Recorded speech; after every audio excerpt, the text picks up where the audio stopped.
কিছু সময় আগে আপনার কাছে ১ টাকা ছিল না। আজ আপনার কাছে অনেক টাকা। আবার আগামী দিনে আপনি আপনার সেই কিছু সময় আগেই পৌঁছে যেতে পারেন।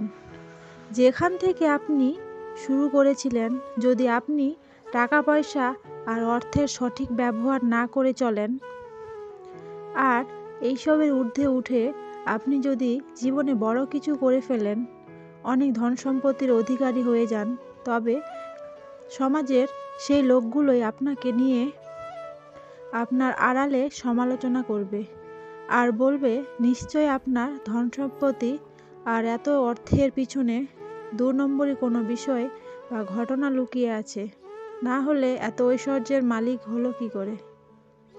তাহলে আপনি এতক্ষণে এটা নিশ্চয়ই বুঝতে পেরেছেন যে যতক্ষণ আপনি লোকের কথা শুনবেন, ততক্ষণ আপনি জীবনে কিছুই করতে পারবেন না।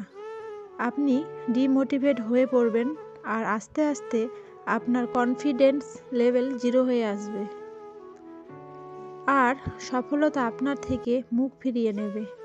ওইসব মানুষ আর সমাজের লোকগুলোর কথা চিন্তা না করে, তাই এইসব লোকগুলোর কথা বলা আর সমালোচনা থেকে বেরিয়ে এসে আপনি একটা আপনার নিজস্ব পরিবেশ তৈরি করুন, যেখানে শুধু আপনার কথা চলবে। আপনি হবেন আপনার বস। আপনি আপনাকে চালনা করবেন। আপনি আপনাকে কোনো কাজ করতে নির্দেশ করবেন। আপনি আপনাকে কোনো কাজ করতে বাধা দেবেন, আর সেগুলো সবই হবে পজিটিভ।